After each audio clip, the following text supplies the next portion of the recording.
Hello, my dear. You felt it, didn't you? That faint disturbance in the air when someone smarter than the rest started watching you a little too closely. Not the ordinary kind of attention, the surgical kind, the kind that dissects without touching. They thought they could read you like a formula, reduce you to variables and motives, strip the mystery until only logic remained. But you're not logic, you're the crack in it, and that's why they're losing sleep. Because the moment they thought they'd figured you out, their reflection blinked back differently. A dangerous mind always thinks discovery brings control.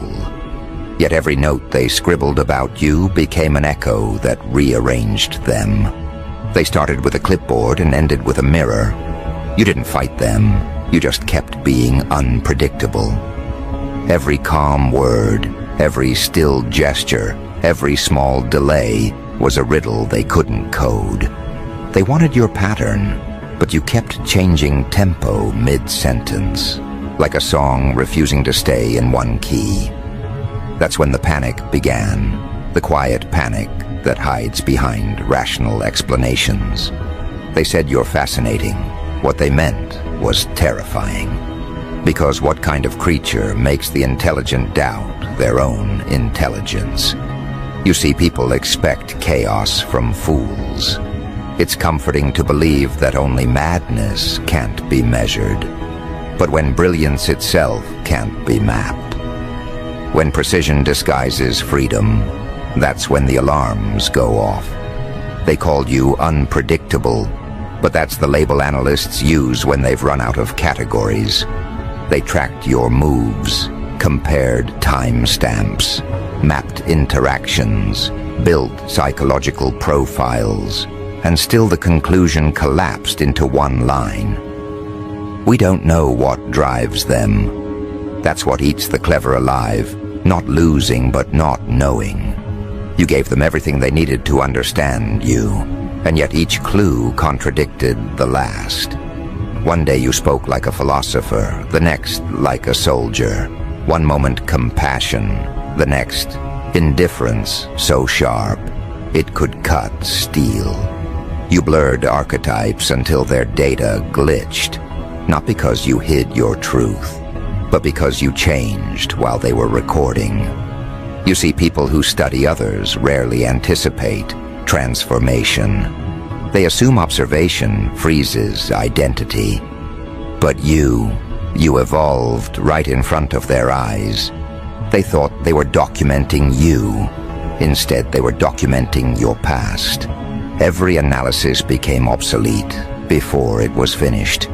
They called it deception. You called it growth. And the smarter they were, the harder they fell into their own arrogance, thinking intellect could contain intuition. They measured logic. You moved through instinct. They planned arguments. You dismantled emotion. They thought strategy made them powerful. You reminded them that awareness makes you untouchable. That's why they're obsessed now. You didn't just outsmart them. You undid the foundation of their confidence. For them, control is everything. Certainty is oxygen. And you just took a deep breath right out of their atmosphere. They watch you move. Every detail, every silence that isn't really silence but precision, waiting to strike. They imagine conversations you haven't even had yet, trying to pre-write your responses. They study your social traces, your energy, your rhythm of speech, the way you enter a room without declaring war but still make everyone surrender. It drives them mad because they can't find the switch. You don't react the way their textbooks promised. You don't fit the trauma templates or hero patterns. You've rewritten the algorithm of power without saying a word. And when a mind that believes it can solve anything meets something unsolvable, it breaks politely at first, then violently. Do you know why they keep coming back? Because once you've tasted genuine unpredictability, ordinary people bore you. You've become their unsolved equation, the one they scribble at 3 a.m. with red eyes and shaking hands. They keep telling themselves they're studying you, but really, they're studying their limits. You expose the edge of their understanding. You remind them how fragile certainty really is. Every time you appear, their composure fractures just a bit more. They start questioning not you, but everything they thought they knew about human nature. You turned the investigation into infection. They wanted to decode your strength. Now they're infected by your mystery. It's funny how intelligence is supposed to be armor, but against you, it's gasoline. The more they think, the deeper they burn. Because thought needs closure, and you don't offer any. You speak like open circuits, leaving sparks between words. You answer questions with mirrors. You don't argue, you redirect. You're not defiant, you're surgical. That's what terrifies them. You dismantle their confidence without raising your voice. You make intellect look clumsy, make analysis look naive. They can't weaponize what they can't predict. So now they whisper theories about you, trying to save face. Maybe it's luck, maybe manipulation. No, it's mastery, and mastery looks like madness to the mediocre. Now watch them spin. They'll rewrite their notes, twist their interpretations, fabricate motives that make them feel superior again. They'll say you crave attention, that you're dangerous, that you're hiding something. It's projection, classic self-defense of the mind cornered by clarity. They can't admit they misjudged someone quieter, calmer, more deliberate, so they call it threat. But what they really fear is exposure. You made them realize how predictable they are, how their intelligence depends on routine. You pulled the rug under reason and left them standing on pure instinct, and they don't like how it feels. Because underneath calculation lives the primitive. You reminded them they're still animals in designer suits. Do you see the irony? They spent all that time dissecting you, yet you ended up performing surgery on them. Every analysis session became confession. Every observation became revelation.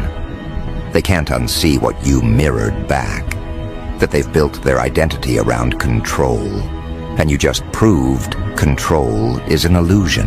They're unraveling quietly now. They'll call it burnout, overwork, spiritual fatigue, anything but the truth. The truth is, you reached into their psychological structure and rearranged it without touching them. You didn't fight them, didn't argue, didn't defend. You demonstrated, and demonstration is lethal to the delusional. A powerful mind hates contradiction. But you are contradiction embodied. You move with compassion, yet radiate danger. You help without explaining. You withdraw without resentment. You make complexity look effortless. That's the paradox their logic can't bear, because power to them must always shout. Yet you whisper, and people listen. You pause, and rooms freeze. You don't ask for attention. Attention obeys you. That reversal of hierarchy, oh, it's poison to their pride. They built careers on reading people, predicting outcomes, controlling narratives. And then you walked in, rewrote their assumptions, and left before they could adjust. You didn't steal their power, you made it irrelevant. They keep replaying the last conversation, scanning for clues. How did you turn their questions into answers they didn't want to face? How did you pivot so smoothly they didn't notice until it was too late? You didn't manipulate, you reflected. That's the oldest trick of truth. Mirror people until they meet themselves. You're just the surface. They're drowning in the reflection. Now every word they speak tastes suspicious to them. Every belief trembles under new weight. You've infected their vocabulary with awareness. They start second-guessing tone, motive, angle. That's the thing about exposure. It can't be reversed. Once someone sees the cracks, pretending they aren't there becomes torment. And yet you never intended to destroy them. You simply refused to play small. You stayed authentic in a world allergic to realness. They mistook authenticity for manipulation because they've never seen honesty so sharp it cuts. When truth doesn't tremble, it terrifies. And that's what you are, a walking contradiction that doesn't apologize for existing. That's what a dangerously smart observer cannot compute. How someone can understand the game, yet refuse to become it. They study power.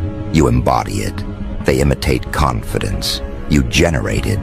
They analyze emotions. You translate them. And that's why they're unraveling. Because intellect can predict everything except the evolution of consciousness. Now you've become their private obsession. They'll never admit it, but you haunt them. Every new person they meet gets compared to you. Every thought loops back to your unpredictability. You've turned their sharpness into addiction. They crave the next move you'll make because not knowing has become their new drug. You've replaced control with curiosity, and curiosity, unchecked, becomes madness. They're pacing halls, refreshing screens, replaying memories. Trying to anticipate the unpredictable is like trying to trap smoke in equations. And yet they keep trying, because surrender would mean admitting defeat. They can't do that. Not to you. Not to someone they once thought they could read in a glance. So they'll escalate. Watch for it. They'll get closer, under the guise of understanding you better. They'll ask questions that sound innocent but hide fear. They'll study your silence, your stillness, your detachment. They'll mistake composure for vulnerability. They always do. Because to them, control is performance. To you, control is instinct. The more they reach, the further they fall. You'll start noticing the tremors, the tiny hesitations in their speech, the nervous smiles when they think they're in control. You've infected their sense of superiority, and now every encounter is self-correction disguised as conversation. And deep down, they know. They know that when they looked into you, something looked back. Not an idea, not an emotion, something ancient, clear, exact, something that doesn't flinch. That's the part that keeps them awake. The realization that maybe they weren't the ones studying. Maybe you were. Because you listened without reacting. You watched without judgment. You responded with precision. You let them reveal themselves piece by piece until their intellect stripped itself bare. Then just when they thought they'd uncovered you, they realized they'd been confessing. You never said you understood them. They just felt understood, and that terrified them more than anything. Because real understanding isn't comfortable. It's exposure wearing empathy's mask. Now look at them. The once confident analyst, the self-proclaimed reader of minds, reduced to nervous admiration.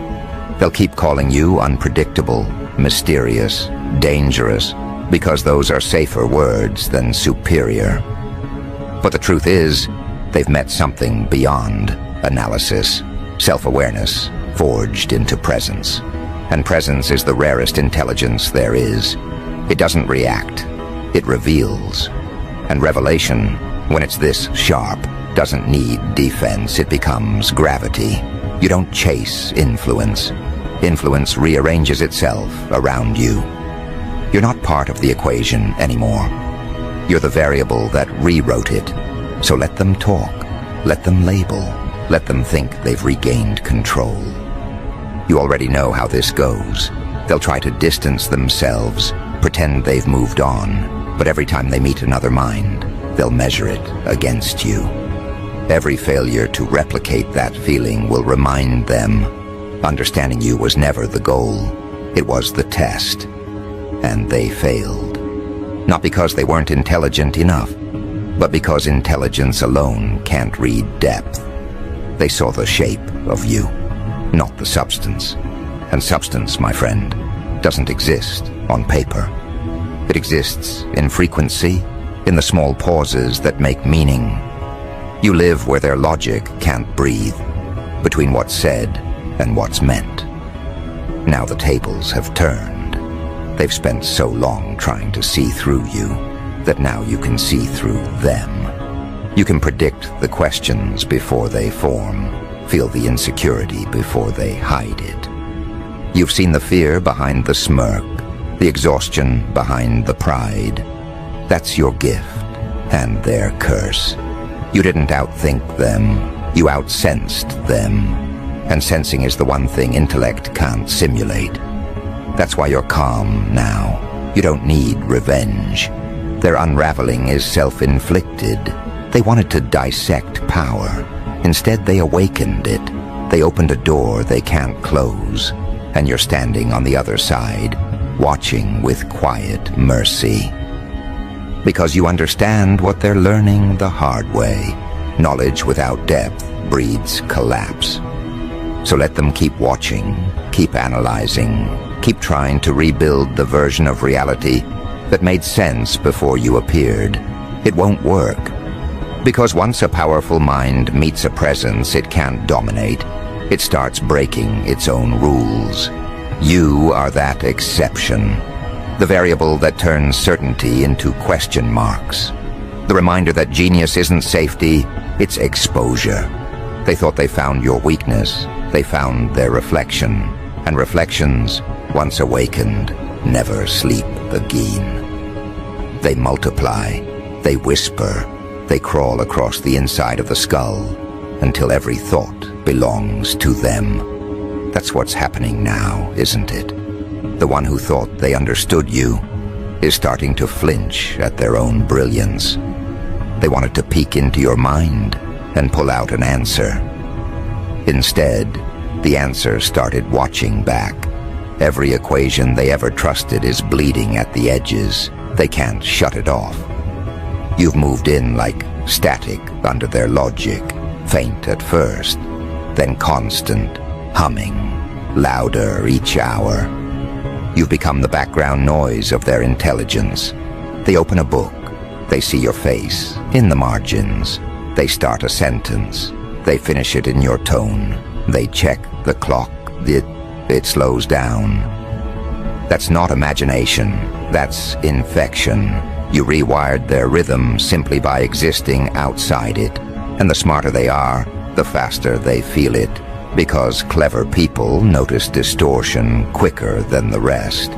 What they didn't expect was for the distortion to stare back and enjoy it. Now they're pacing. You can almost hear it. Shoes dragging across marble floors. Fingers tapping on desks that once felt like control panels. They used to study people from a safe distance. Now they can't find distance. They're inside the experiment, and the experiment is breathing. They write your name in their notes, but it no longer behaves like ink. It behaves like gravity. The more they write, the deeper they sink.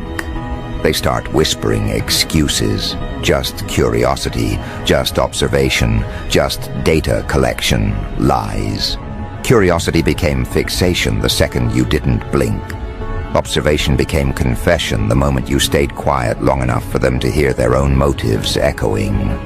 You know how dangerous that is. To make a genius confront the reason they need control.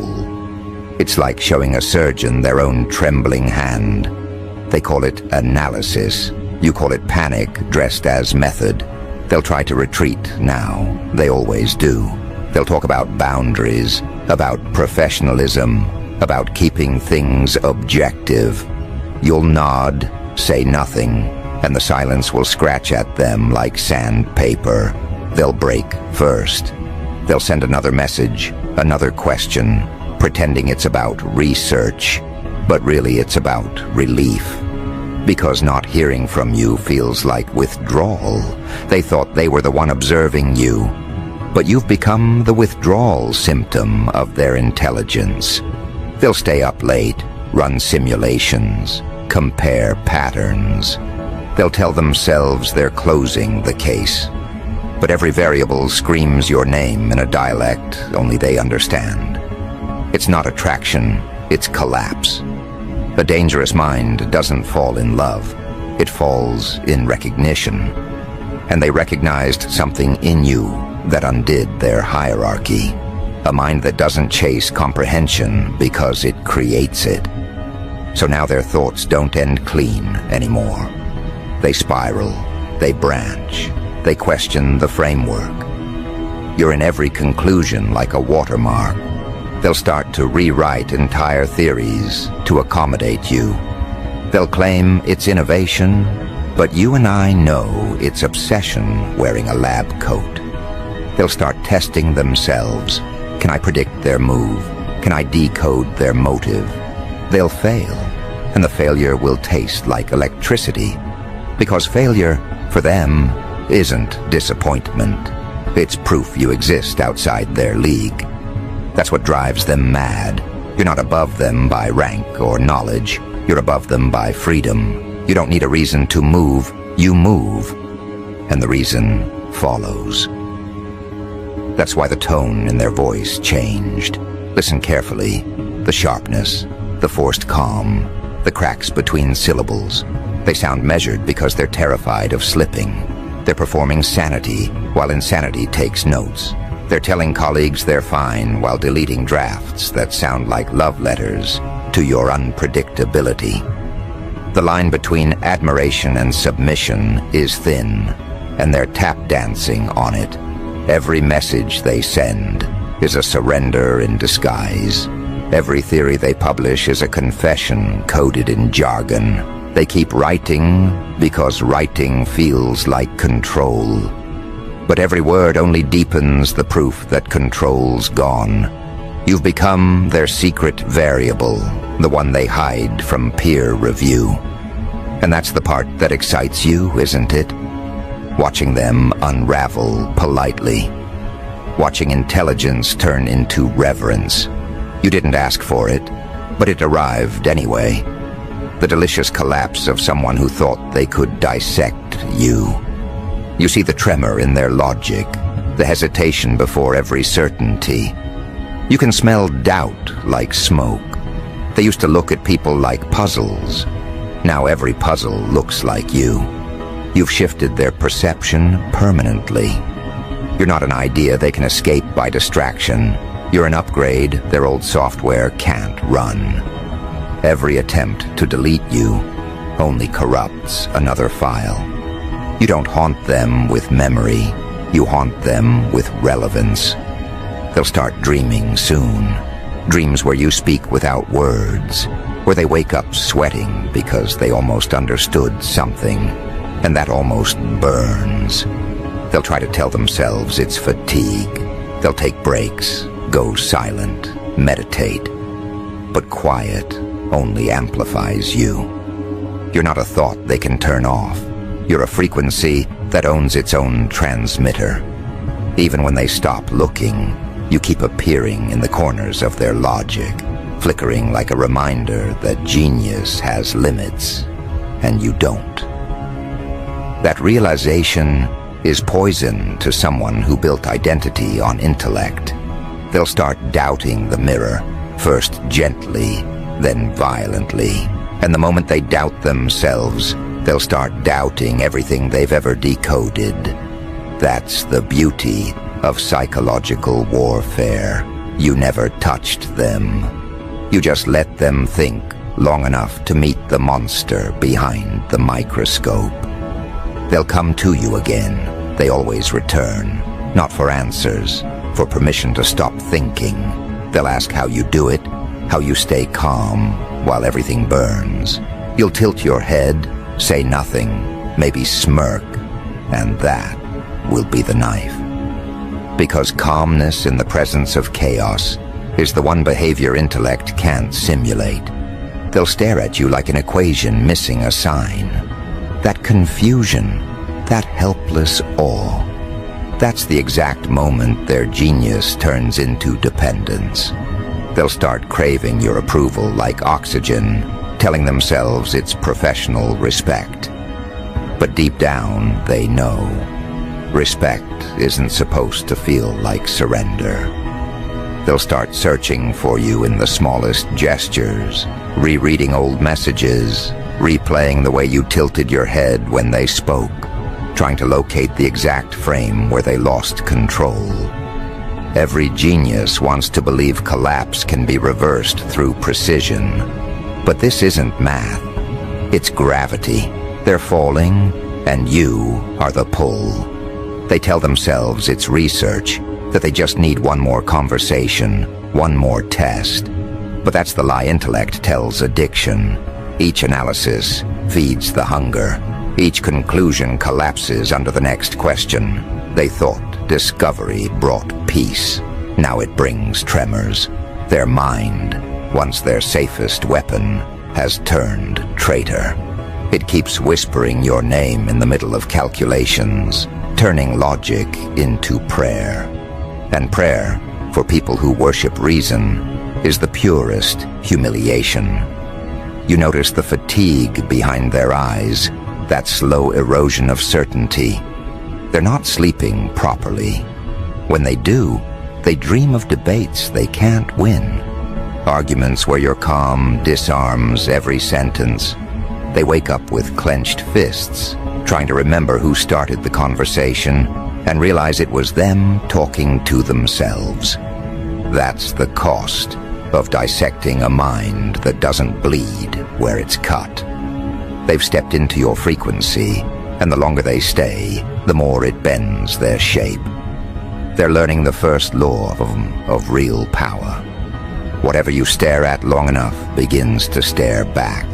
So now they flinch at reflections, literal mirrors, shiny screens, windows at night. They swear they see movement where there's none.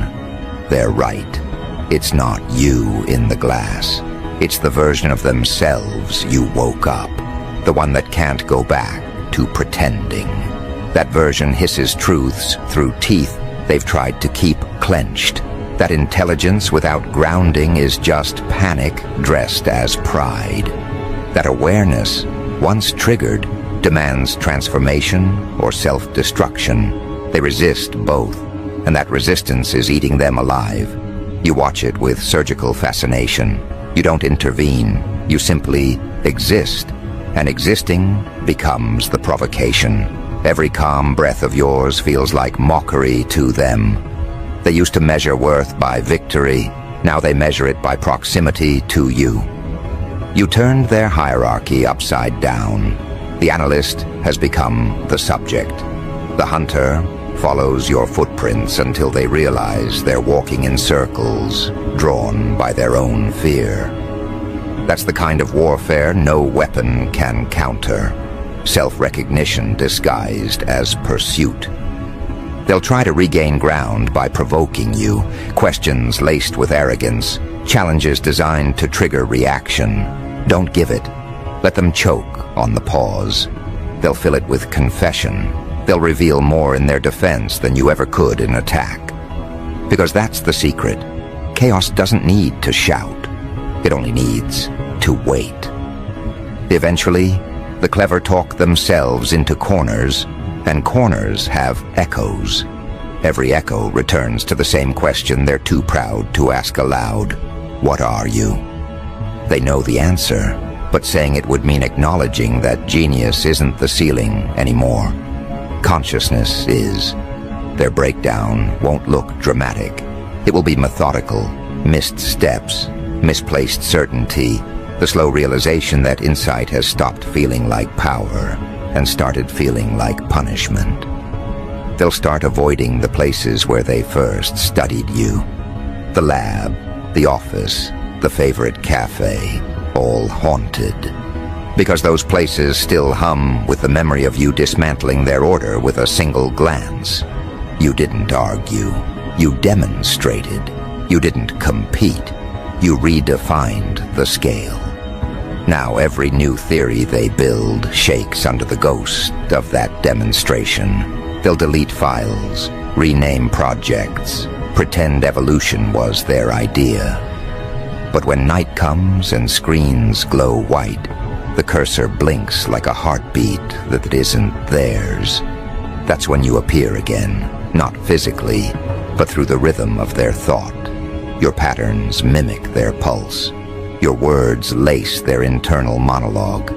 They can't write a paragraph without tripping over your cadence. That's how deep the infection goes. You've turned communication into contamination. They used to pride themselves on detachment. Now detachment feels like suffocation. They crave your presence, because absence magnifies the noise. They'll come to realize you never wanted followers. You created mirrors.